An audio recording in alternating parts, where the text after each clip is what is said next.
11টা বাজে ঔষধ দিয়েছে নার্স আমারে, আমি খাই নাই, কয় 12টা বাজে খাইতে হইবে।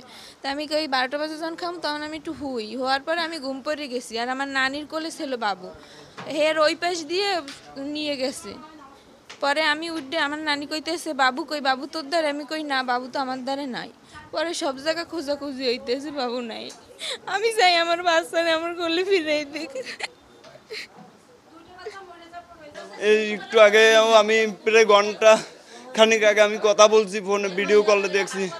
তারপরেই আমারে তার আধা ঘন্টা পর আমারে কল দিয়েছে, বাবুরে পাইতেছেন, এরা ঘুমাইছিল আমার বাবুর আর পায় না, তাই বলছে। তারপর আমি চলে এসেছি।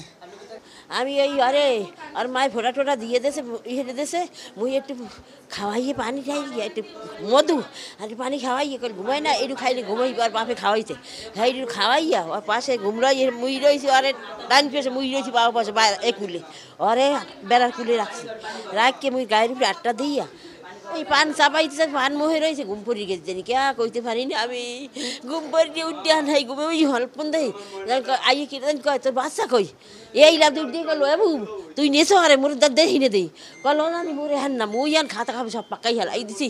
কই মোর ভোলা কই, মোর ভোলা কই, এই কই দৌড়েই বাইরে না, এই গারে কোথায় ওগার যাবে একটা পচ্চা দিয়ে ধরি। কই মোর বাচ্চা কই, হ্যাঁ কয় বল কই মোরা জানি না কিরানে সামনে বাচ্চা এই হই নাম বেটাকে কই, হ্যাঁ কয় বলে কেমন তারা ঘুমান, কেমন তারা? আমি বলি হ্যাঁ করতে যাবো বাবা, আমি কত মাইয়ে বলা পালছি, আমি এইরকম কইতে পারি না, আবার কইতে না ব্যথা রে, কথা কইতে পারি না বাবা রে। আর ভাই না আর উপটা ধরে দিয়েছি, আর গাড়ি ধরি চারটে ধরি। আমরা প্রশাসন আনছি, তারপরে ওনারা ক্যামেরা দেখাইছে। অবশ্যই এই হাসপাতালের কর্তৃপক্ষ এর সাথে অবশ্যই জড়িত। এবং আমরা যাদেরকে সন্দেহ করি, পাশের এই পাশে একটা রুগী ছিল, তাদের কোনো ছেলে মেয়ে হয় না,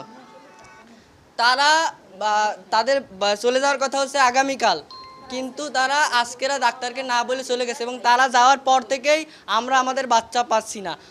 যারা নিয়ে গেছে তারা যদি আমাদের বাচ্চা ফিরিয়ে দেয়, আমরা তাদেরকে কোনো কিছু বলবো না।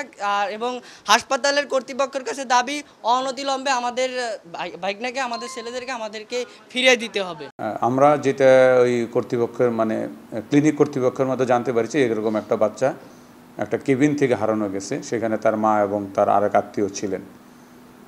সেই খবর পাই আমরা আধা ঘন্টা আগে পেয়েছি। পাওয়ার পরে ঘটনাস্থলে পুলিশ যায় এবং ওই হাসপাতালে যে সিসিটিভি ফুটেজ আছে সেগুলো তারা অ্যানালাইসিস করতেছে, এবং অ্যানালাইসিস করার পরে তারা অবশ্যই একটা সিদ্ধান্ত উপনীত হতে পারবে বলে আমরা আশা করছি।